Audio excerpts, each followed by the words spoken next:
ये है news reporter network. आप देख रहे हैं न्यूज रिपोर्टर लाइव, सोच आपकी, आवाज हमारी। नमस्कार, आप देख रहे हैं न्यूज रिपोर्टर नेटवर्क और मैं हूं आपके साथ वंदना सती। शुरू करते हैं खबरों का सिलसिला, लेकिन उससे पहले नजर डालते हैं सुर्खियों पर। राज्यपाल retired lieutenant general Gurmeet Singh ने निजी विश्वविद्यालयों के कुलपतियों के साथ की बैठक। कहा, प्रदेश के विकास और प्रगति में विश्वविद्यालयों की महत्वपूर्ण भूमिका। कांग्रेस के वरिष्ठ नेता हरीश रावत ने भाजपा पर लगाए गंभीर आरोप, अलग अलग मुद्दों पर सरकार को घेरा। खाद्य प्रशंसा और औषधि प्रशासन की टीम ने कई नामी आउटलेट्स पर की छापेमारी। कहा, प्रतिष्ठानों को सुरक्षा मानकों की अनदेखी पड़ेगी महंगी। देश भर में आज गणेश चतुर्थी की धूम, जनता में भारी उत्साह। अब खबरें विस्तार से।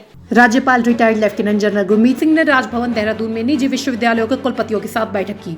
इस दौरान उन्होंने सभी निजी और राजकीय विश्वविद्यालयों के आपसी समन्वय पर जोर देते हुए कहा कि विश्वविद्यालयों को एक दूसरे के प्रतिस्पर्धी होने की बजाय एक दूसरे की उपलब्धियों से प्रेरणा लेने की जरूरत है। विश्वविद्यालयों के शोध एवं नवाचार का लाभ प्रदेश के साथ साथ देश को मिले और वो एक दूसरे के अनुभवों का लाभ लें। राज्यपाल ने विश्वविद्यालयों के कुलपतियों से अपेक्षा की कि वो उत्तराखंड में मोटे अनाजों के क्षेत्र में, यहाँ पर उत्पादित शहद के क्षेत्र में, होम स्टे के क्षेत्र में और स्वयं सहायता समूहों के सहयोग के साथ साथ पलायन को रोकने के लिए शोध और अनुसंधान के माध्यम से सहयोग करें। उन्होंने ये भी कहा कि प्रदेश के विकास और प्रगति में विश्वविद्यालयों की महत्वपूर्ण भूमिका है। उन्होंने विश्वविद्यालयों से विशिष्ट शोध की अपेक्षा की जो राजहित में हो और यहाँ के लोगों के जीवन उन्नयन में सहायक हो। केदार घाटी में बारिश कम होने के बाद श्री केदारनाथ धाम यात्रा पटरी पर लौटने लगी है। यात्रा पर आने वाले श्रद्धालुओं की संख्या लगातार बढ़ रही है। केदार बाबा के दर्शन कर अभिभूत हो रहे श्रद्धालु यात्रा व्यवस्थाओं को लेकर संतुष्ट नजर आ रहे हैं और अपने सुखद अनुभव साझा कर रहे हैं। गुवाहाटी से बाबा केदारनाथ धाम के दर्शनों को पहुंचे श्रद्धालुओं ने बताया कि पैदल रास्ता अब दुरुस्त हो गया है और लगातार यात्रा चल रही है। पैदल मार्ग पर सभी प्राथमिक सुविधाएं उपलब्ध हैं और दर्शन बहुत अच्छे से हो रहे हैं। उप जिलाधिकारी ऊखीमठ अनिल शुक्ला ने बताया, बीती 31 जुलाई को अतिवृष्टि के कारण कुछ दिनों तक पैदल यात्रा प्रभावित रही, लेकिन पिछले 2 हफ्तों से पैदल यात्रा लगातार बढ़ रही है। यात्रा को सुखद और सुगम बनाने के लिए जिला प्रशासन लगातार प्रयास कर रहा है। सोनप्रयाग से गौरीकुंड के बीच वॉश आउट हुआ रास्ता भी 3 दिन से 4 दिनों के अंदर छोटे वाहनों की आवाजाही के लिए खुल जाएगा। वहीं इंस्पेक्टर सोनप्रयाग देवेंद्र असवाल ने बताया कि पिछले 10 दिनों में औसतन 3000 श्रद्धालु पैदल यात्रा मार्ग से केदारनाथ के लिए जा रहे हैं। बारिश कम होने के साथ ही लगातार यात्रियों की संख्या बढ़ती जा रही है। अभी रास्ता सही है, बढ़िया किया हुआ है। आरपीएफ वाले, पुलिस वाले सब अच्छी तरह से है। मंदिर में दर्शन भी बढ़िया हुआ है। सब व्यवस्था बढ़िया किया हुआ है। गणेश चतुर्थी का त्योहार आज देश भर में धूमधाम से मनाया जा रहा है। ये त्योहार भगवान गणेश का सम्मान करता है और इसमें पूरे भारत में 10 दिनों तक अनुष्ठान और उत्सव शामिल हैं। घरों और मंदिरों में मूर्तियां स्थापित की जाती हैं और हर दिन उनकी पूजा की जाती है। 10वें दिन इन मूर्तियों को जल में विसर्जित करने के साथ ये कार्यक्रम समाप्त होता है। आज देश भर के पंडालों और घरों में गणपति बप्पा की स्थापना की जाएगी। हिंदू धर्म में गणेश चतुर्थी के पर्व का विशेष महत्व होता है। भाद्रपद माह के शुक्ल पक्ष की चतुर्थी तिथि खास होती है क्योंकि गणेश पुराण के अनुसार भगवान गणपति का जन्म भाद्रपद माह के शुक्ल पक्ष की चतुर्थी तिथि चित्रा नक्षत्र और मध्याह्न काल में हुआ था। सनातन धर्म में भगवान गणेश की सबसे पहले पूजा की जाती है और भगवान गणेश हिंदू देवी देवताओं में सबसे प्रसिद्ध और ज्यादा पूजे जाने वाले देवता है। पूरे देश के साथ ही राजधानी देहरादून में गणेश चतुर्थी की धूम है। बाजार भी बप्पा की सुंदर मूर्तियों से सज गए हैं। दून वासियों में भी बप्पा को अपने घर ले जाने का काफी उत्साह है। हर कोई अपनी परिवार की सुख समृद्धि के लिए बप्पा को घर ले जाना चाहता है। आइए सुनते हैं लोगों का क्या कहना है। हमें बहुत श्रद्धा है। मैं और मेरी वाइफ हम लोग दुबई में रहते हैं, बट हम जब भी घर आते हैं कोशिश करते हैं गणपति पे घर आएँ और सबके साथ गणपति मनाएं। बहुत श्रद्धा है हमारी। पूरे होश उल्लास से हम लोग, हर्षोल्लास से हम लोग आते हैं, मूर्ति लेते हैं, गणपति जी को घर ले आते हैं, सजावट करते हैं, सब परिवार वाले एक साथ बैठते हैं, प्रसाद चढ़ाते हैं। रोज़ 3 या 5 दिन का गणपति पूजा करते हैं। सबको बुलाते हैं, घर में आइए, गणपति के दर्शन करिए। और मैं आप लोगों के माध्यम से सबको कहना चाहता हूँ, आइए नीलकंठ विहार, घर आइए, हमारे गणपति जी के दर्शन कीजिए और गणपति जी का आशीर्वाद लीजिए। भादो मास में जौनसार बावर क्षेत्र के आराध्य देव महासू देवता का जागड़ा पर्व मनाने की परंपरा सदियों से चली आ रही है। इसी क्रम में जौनसार बावर क्षेत्र में जागड़ा पर्व की आज महासू मंदिर में शुरुआत हो चुकी है। जागड़ा पर्व के मौके पर चक्राता के विभिन्न मंदिरों में श्रद्धालुओं ने रात लगाई और मन्नत मांगी। सभी मंदिरों को खूब सजाया गया है। जौनसार बावर के इष्ट देव महासू चालदा महाराज का जागड़ा पर्व हनोल, थेना, दसों, गवेला, भंजरा, छोटो, बिसोई और सलगा आदि मंदिरों में धूमधाम से मनाया जा रहा है, जहां सभी मंदिरों में देव दर्शन को उमड़े श्रद्धालुओं ने अपने आराध्य देव से सभी की खुशहाली के लिए मन्नत मांगी। साथ ही इस दौरान ढोल दमों की थाप पर मंदिरों से देव चिन्ह निकालकर देव चिन्हों को स्नान भी कराया गया।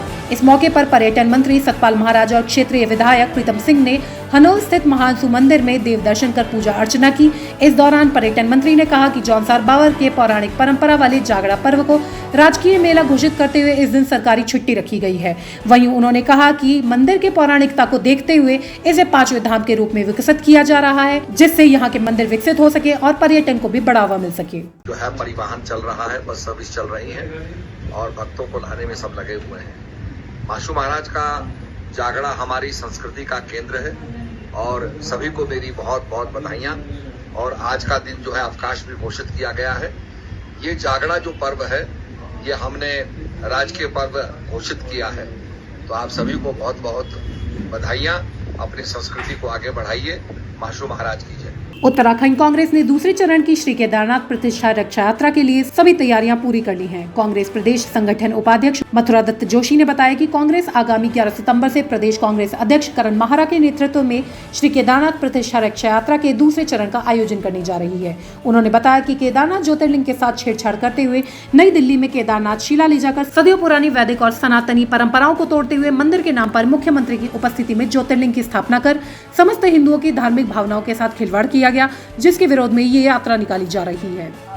रक्षा प्रतिष्ठा रक्षा यात्रा 11 तारीख से पुनः प्रारंभ होगी, जहां पर हमने यात्रा छोड़ी थी सीतापुर में और वहां से गौरीकुंड तक जाएगी। गौरीकुंड से फिर पैदल हम केदारनाथ जाएंगे 12 तारीख को प्रातः हम गौरीकुंड से केदारनाथ के लिए प्रस्थान करेंगे। रात्रि विश्राम केदारनाथ में करेंगे। 13 तारीख को माननीय अध्यक्ष जी के नेतृत्व में कांग्रेस के कार्यकर्ता विश्व के कल्याण के लिए, भारत की प्रगति के लिए, उत्तराखंड की समृद्धि के लिए और भाजपा को सद्बुद्धि दिलाने के लिए बाबा केदार पर जलाभिषेक करेंगे, शिवालय पे जलाभिषेक करेंगे। यूनियन बैंक हर साल यूजीनियस ऑल इंडिया क्विज कंपटीशन का आयोजन करता है, जिसके तहत बच्चों को बैंकिंग क्षेत्र में करियर बनाने और जीवन में बेहतर करियर ऑप्शंस बताए जाते हैं। वहीं क्विज में विजेता को 2 लाख रुपए का पुरस्कार देकर सम्मानित किया गया। दूसरे स्थान पर रहने वाले को 1 लाख रुपए का और तीसरे स्थान पर रहने वाले को 50,000 का पुरस्कार प्रदान किया गया। वहीं इस प्रतियोगिता में देहरादून समेत आसपास के शहरों के छात्र छात्राओं ने प्रतिभाग किया। वहीं इस मौके पर यूनियन बैंक के रीजनल हेड मनोहर सिंह ने कहा कि ये कार्यक्रम 42 शहरों में आयोजित किया जा रहा है। इसी क्रम में आज देहरादून में आयोजित किया गया। दूसरे चरण में बनारस और तीसरे चरण में मुंबई में एक कार्यक्रम आयोजित किया जाएगा। वहीं इस कार्यक्रम का लक्ष्य छात्रों में आत्मविश्वास और जन जागरूकता पैदा करना है। आज हमने देहरादून में यूजीनियस एक क्विज प्रतियोगिता करी है। इसमें सभी आसपास के क्षेत्रों से 1200 से ज़्यादा विद्यार्थी आए हैं और ये जो प्रतियोगिता करी जा रही है ये हिंदुस्तान में यूनियन बैंक ऑफ इंडिया की तरफ से यूजीनियस 3 में 48 सिटीज़ में करा जा रहा है, जिसमें आज देहरादून का टर्न है। यहाँ पे 2 राउंड में ये प्रतियोगिता करी जा रही है। पहला राउंड स्क्रीनिंग है, उसके बेसिस पे 20 क्वेश्चंस के बेसिस पे हम 6 टीम सेलेक्ट करेंगे। 6 का फिर फाइनल राउंड यहाँ पे होगा। उनमें से जो विजेता घोषित होगा उसे जोनल लेवल पे बनारस पे सेकेंड राउंड के लिए जाना पड़ेगा। वहाँ पे नॉर्थ से तमाम टीमें आएंगी, अलग अलग जहाँ पे आयोजन हुआ है सिटीज़ में, वहाँ से चयनित होकर उसके बाद वहाँ पे जो प्रतियोगिता में प्रथम श्रेणी में प्राप्त होगा, प्रथम आएगा जो टीम, उसको मुंबई में जहाँ हमारा सेंट्रल ऑफिस है यूनियन बैंक ऑफ इंडिया का, वहाँ पे सेमीफाइनल राउंड रहेगा और वहाँ पे जो विजेता रहेंगे वो लोग फाइनल राउंड पे जाएंगे। रानीखेत से भाजपा विधायक प्रमोद नैनवाल के भाई सतीश नैनवाल और उनके ड्राइवर को बनबसा के पास अवैध हथियार और जिंदा कारतूस के साथ गिरफ्तार किया गया है। इसी को लेकर उत्तराखंड कांग्रेस के वरिष्ठ नेता पूर्व मुख्यमंत्री हरीश रावत ने प्रेस कॉन्फ्रेंस करते हुए कहा कि बनबसा में सत्ता पक्ष के लोग जिंदा कारतूस के साथ गिरफ्तार हुए हैं, जिसको प्रदेश सरकार से लेकर केंद्र सरकार दबाने में लगी है। उनका कहना है कि नेपाल के बॉर्डर से लगे जिलों में पहले भी इस बात की चिंता थी कि बॉर्डर पर कुछ अवैध गतिविधियां हो रही हैं, जिसका आज प्रमाण मिल गया है कि कौन इस प्रकार की गतिविधियों में शामिल है। साथ ही उन्होंने ये भी कहा कि उनके द्वारा और भी प्रमाण इकट्ठा किए जा रहे हैं, जिसके बाद महामहिम राज्यपाल से मिलकर इस विषय को उठाया जाएगा। बनबसा के पास में लगता हुआ नेपाल के बॉर्डर पर एसएसबी ने 2 लोगों को जीवित कारतूस के साथ पकड़ा है, वो नेपाल जा रहे हैं।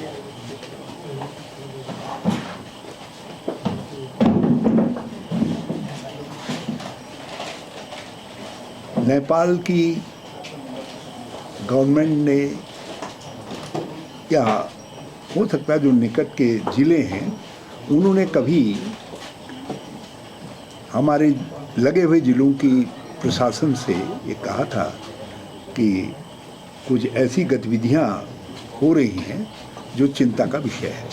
नेपाल से हमारे संबंधों की संवेदनशीलता को देखते हुए और इस क्षेत्र के अंदर माओवाद के पुराने इतिहास को देखते हुए ये घटना अत्यधिक चिंताजनक है।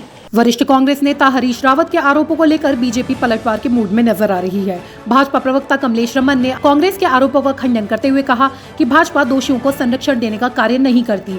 उन्होंने हरीश रावत को नसीहत देते हुए ओछी राजनीति से बचने की सलाह भी दे डाली। हरीश रावत जी जो पूर्व मुख्यमंत्री, वो तो खुद अपने यहाँ पे जो उनके नेतागण है उनको महापापी, उजाड़ू, बल्द कहने की बात करते हैं, तो वो अपने ऊपर नहीं देखते इन चीज़ों को। लेकिन भारतीय जनता पार्टी की सरकार में अगर कोई भी इस तरीके का प्रकरण आता है और उसमें कोई भी संलिप्त पाया जाता है तो वो जेल की सलाखों के पीछे जाता है। उसको कभी भारतीय जनता पार्टी संरक्षण देने का काम नहीं करती। जो कानून पुष्कर सिंह धामी जी ने बनाने का काम किया, जिसमें कठोर कानून बनाने की बात हो रही है, चाहे महिलाओं के कानून बनाने की बात हो रही हो, तमाम जितने भी यहाँ पर इस प्रदेश के अंदर जो कानून बनाने की बात हो रही है, उसमें नकल विरोधी, लैंड जिहाद, महिलाओं के लिए तमाम वो ऐसी चीज़ें जो प्रदेश के विकास को आगे बढ़ाती है। मुझे लगता है कि माननीय हरीश रावत जी क्योंकि बहुत बड़े हैं और सीनियर हैं, तो इस ओछी राजनीति से शायद उनको बचना चाहिए। खाद्य संरक्षा एवं औषधि प्रशासन की टीम ने आज देहरादून के विभिन्न इलाकों में स्थित नामी खाद्य पदार्थों के आउटलेट्स और प्रतिष्ठानों पर छापेमारी की। टीम ने एक नामी शैक्षणिक संस्था के मेस में भी खाद्य सुरक्षा मानकों की जांच की और वहां से खाद्य सैंपल इकट्ठे कर जांच के लिए भेजे। खाद्य संरक्षा और औषधि प्रशासन आयुक्त डॉक्टर आर राजेश कुमार ने कहा कि खाद्य सुरक्षा के मानकों की अनदेखी करने वाले प्रतिष्ठानों के खिलाफ सख्त कार्रवाई की जाएगी। समय से यहाँ से बच्चों से कुछ कंप्लेंट आई थी, उनके पेरेंट्स के थ्रू भी आई थी, हमारे जो डिस्ट्रिक्ट के स्टाफ है उनके पास आई थी। इसी क्रम में उन्होंने जो है हमारे जो देहरादून का फूड एंड ड्रग डिपार्टमेंट का जो हमारा स्टाफ है, उन्होंने 30 तारीख को आकर के यहाँ पे जांच की थी। लेकिन उसके बावजूद भी 30 तारीख के बाद भी कल 5 तारीख को भी जो कुछ वीडियो जो है वायरल हुए थे, जिसमें बच्चों को खाने में कुछ जो अनहाइजीनिक और कुछ ऐसी मिली हैं जो कि स्वास्थ्य के लिए हानिकारक हो सकती है। तो इसी क्रम में दोबारा से हमारे जो डिस्ट्रिक्ट के देहरादून के DO और FSO हैं, हमारे फूड सेफ्टी ऑफिसर, उन्होंने दोबारा से यहाँ पे जांच की थी। इसी क्रम में जो है कल रात भी जो है कुछ और वीडियो वायरल हुए, जिस संबंध में जो मेरा उच्च अधिकारियों से प्राप्त निर्देशों के क्रम में मैं अपनी पूरी टीम के साथ, जो मेरे साथ इस समय मौजूद है, उनके साथ यहाँ DIT आया था और DIT की जो उनकी मैस है उसकी हमने जाँच की है। मौके पे तो हमें इस समय कुछ प्राप्त नहीं हुआ, लेकिन कुछ शिकायतें बच्चों से हमने बात की, बच्चों ने शिकायतें की हैं।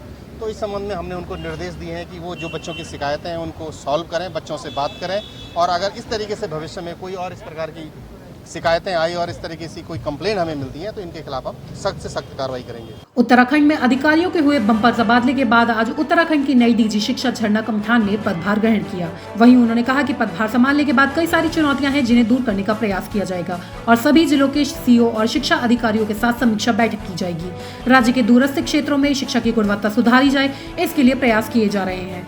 राज्य की भौगोलिक परिस्थितियां विषम है, लेकिन राज्य के दूरस्थ क्षेत्रों में भी अध्यापकों की तैनाती की जाएगी और इसके साथ ये व्यवस्था भी की जाएगी कि जिन विद्यालयों से अध्यापकों के तबादले हुए हैं वहां जल्द से जल्द अन्य अध्यापकों की नियुक्ति की जाए।